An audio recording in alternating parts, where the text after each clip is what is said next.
It's time now for perspective, and my guest today is a woman whose bravery and eloquence have prompted a Me Too reckoning in Japan, a country where sexual assault and gender-based violence have long been taboo. In 2015, Shiori Ito went for networking drinks with a well-known reporter. She woke up in a hotel room to find him raping her. Her attempts to seek justice in the aftermath of the attack were frustrated time and time again, as she encountered a system and a society that seemed to have very little regard for victims. The book she wrote in response is called Black Box, and it's just been translated into English. Shiori Ito, thank you so much for joining us today from Tokyo. Now, you are widely credited with spearheading the Me Too movement in Japan. Where did you find the determination to seek justice? Well, I think it came from all questioning about the society I've been living.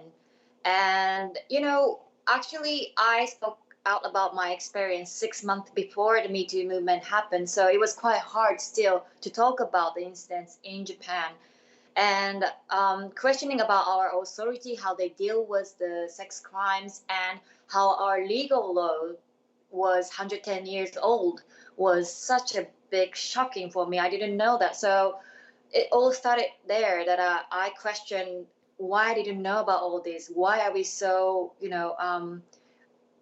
behind?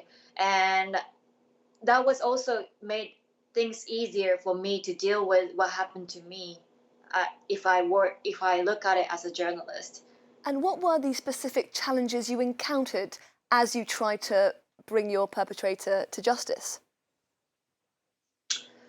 Well, as he was quite close to the power, he was biographer of former Prime Minister Shinzo Abe, and also I didn't expect that I it was hard make it made hard for me to work in Japan, and also um, as a journalist, it questioned myself that I can't cover my own story, but it was no way to be covered in Japanese media. So I had to do all the investigation and talk about what happened to me by myself. So that was the only way I had, but I wish I had different way.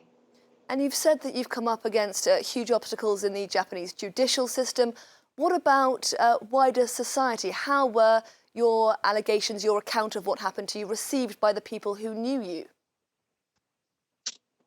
Well, I think first of all, the reaction was, why is this woman speaking about her own rape case? Because rape is still, talking about rape is still taboo here, and it has strong stigma against the victim of rape, and so people couldn't believe that I was talking about this publicly, and I think it's same in everywhere, but when it comes to sexual crime, there is always question followed. What were you wearing? Why were you there? So to respond to all of that, it was quite tiring. And do you think attitudes are beginning to change now since you made your allegations back in 2015? Do you think Japanese society has undergone a bit of an awakening when it comes to sexual assault? Well, Me Too movement helped a lot, although we didn't have a huge movement here in Japan. But I can say that the journalism has changed how they cover sexual crimes in public. So there are more spotlighted, all the cases which were always under the carpet. So that's changed. But unfortunately, our law hasn't changed yet. So we don't have to prove there was a rape. Victim has to still prove there was, the one was threatened enough or being violated enough. So there is no line of consent.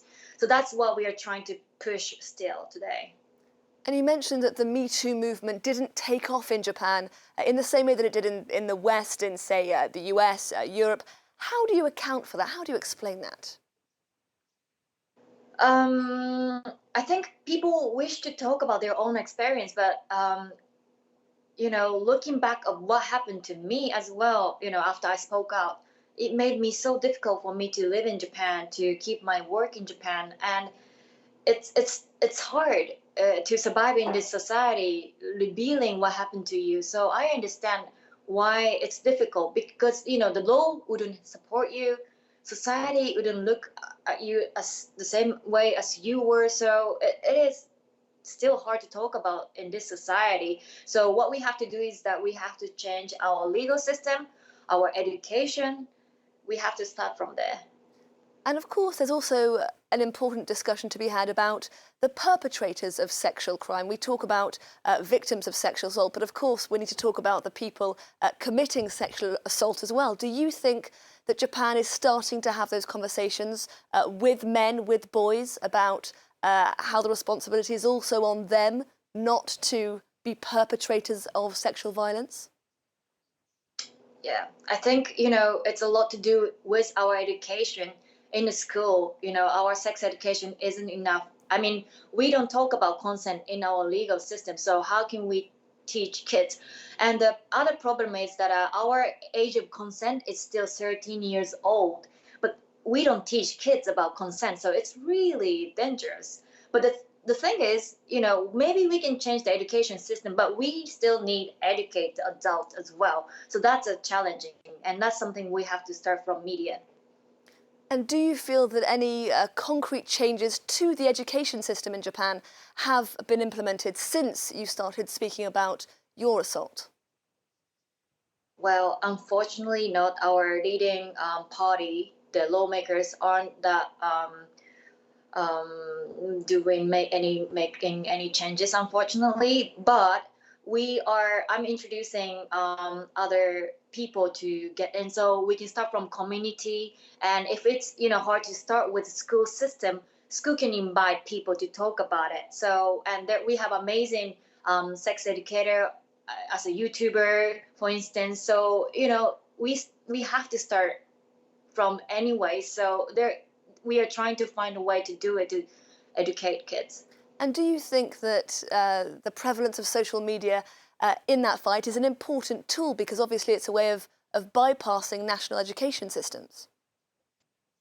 Yes, absolutely. But at the same time, it became bypass of backlash and online assault and online bullying. So that's what I'm facing today. That I'm talking about sexual crime or this topic, gender issue. It's made me difficult to live online, because I get threatened email every day in my everyday life. So I now have my assistant who has to go through all my emails and messages. Otherwise, I can't deal with these negative comments every day or messages.